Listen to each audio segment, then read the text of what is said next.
everyone, Hugh the Squell here for another double upload.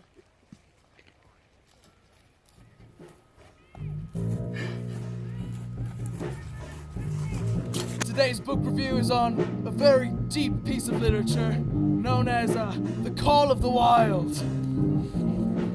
Yeah! The one with the puppies? Yeah, the one with the puppies. Call of the Wild is a short novel written by the adventure man Jack London about many people and dogs becoming wolves and all of the like. Nature versus nurture, civilization, wolfhood, 1890s culture, California, Alaska, that one border region in the Yukon between Alaska and Canada.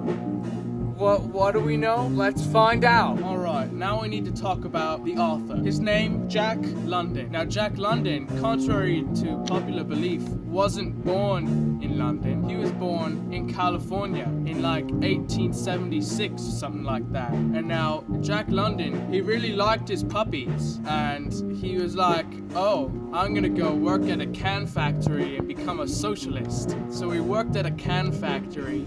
And then he was like, wow, socialism is the only answer for civilization. And I hate civilization, but I do like money. So I'm gonna go to the gold rush in Klondike Land. He goes to Klondike Land, makes many an ice cream candy bar, whatever that thing is.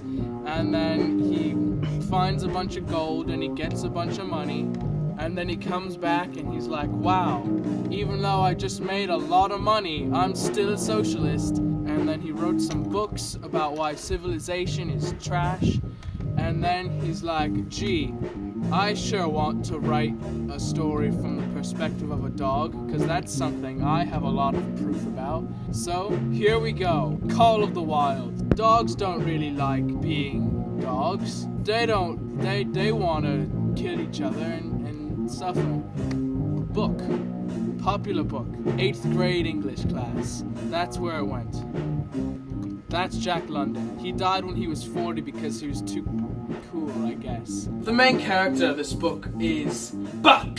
And Buck is this dog. He's some sort of Saint Bernard shepherd type creature. He is, in fact, a dog. And because of this, he is subjected to much racism by the humans. In fact, in the beginning, he's living this perfect life, and then he decides to break his chains, and he gets sent to the dog slave people. And the dog slave people are obviously Canadians, and the Canadians, the names are like Francois and Perrault or something. Perrault and Francois, they told Buck, oh, you'll be fine as long as you live by our rules, as long as you live by the law of the club. And so Buck lived for a while being beaten mercilessly by these Canadians. And then they're like, oh, there's a gold rush going on up in Alaska/Yukon. We're gonna put you up there and you're gonna do dog sled things. And so then Buck is like, oh no, I'm the runt of the litter. What am I gonna do? I'm surrounded by all these jerk dogs that don't like me, and they're tearing me up and they're beating me and leaving me out in the cold. And I'm a house dog. I ain't meant for this. And so Buck is like, hey guys, we're gonna get away from the people. And so they run away from the people, and then they're living out there, and they're like, wait a minute, there are wolves out here.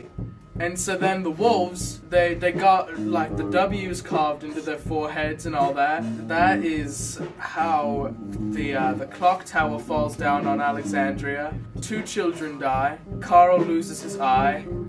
Spoiler alert. And then Buck is like, okay, I guess civilization is out of the picture now, and I'm feeling pretty happy about it. And so in the end, Buck is like, wow, who needed all that humanity stuff when I could just dominate all these wolves? By Jack London.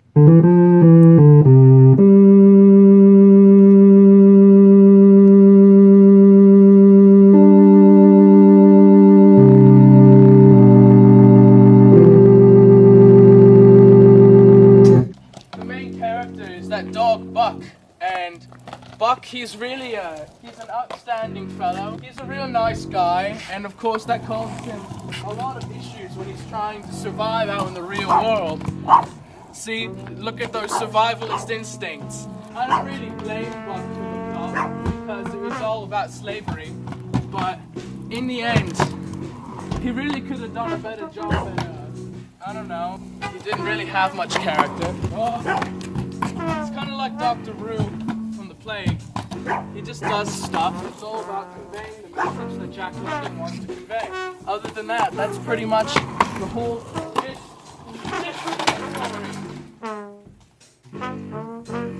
What do you think about The Call of the Wild?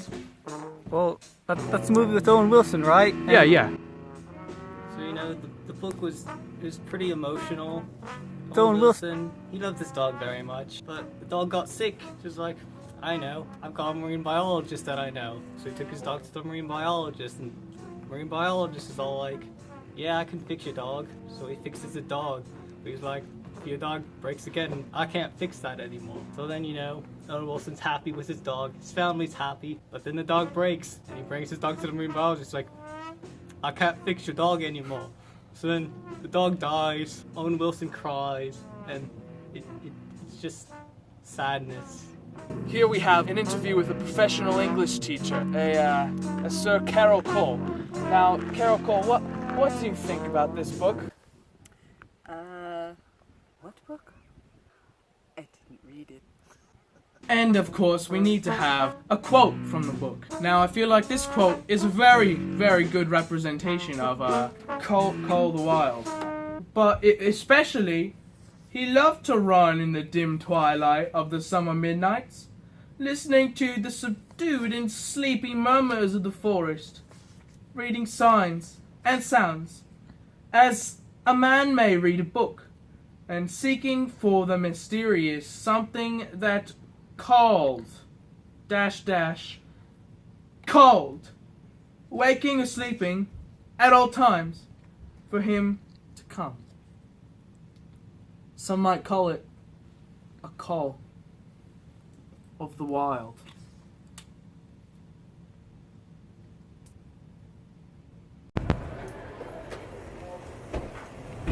Hello, good sir. Hello.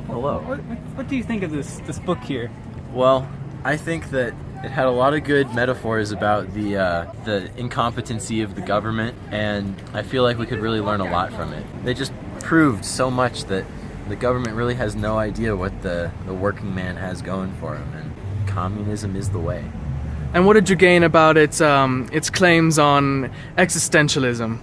Well, we all exist, but there's no purpose for the existence, is what I got from it. Very, very true. I got that same reaction out of it. Thank you very much for your anonymous cooperation. You're welcome. Now, in order to make a style analogy for this book, we need to look deeply at the content of this. And after doing much research, I have found that The Call of the Wild fits most closely in its style to Clifford, the big red dog. Now, obviously, there are some salient and poignant differences between these two grand oeuvres and works of pure literary genius. But you have to know that it's both the story of a dog. He's a pretty big dog. One of them's name is Clifford and one of them's name is Buck. And you're like, oh, this is a story for kids because it's about a dog. Wait a minute, there's some brutal stuff in here. Let's upgrade it to a middle school level. Essentially, if Clifford, the big red dog, was designed for middle schoolers and not preschoolers, it would be the exact same book as Call of the Wild. Think about it. You know it's true. In terms of media influences in this book, there's been a lot of books, movies made out of Call of the Wild. The first one being as soon as 1923. Don't ask me where I got that quote from.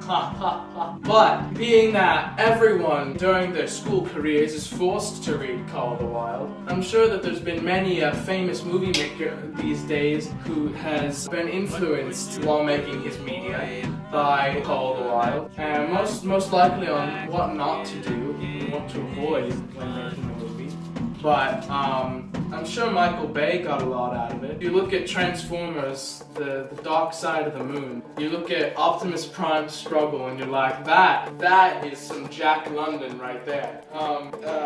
Yes. You see, everyone reads Call of the Wild at some point. Look, Sam's reading Call of the Wild right now. In Turkmenistan, that's how they say yes.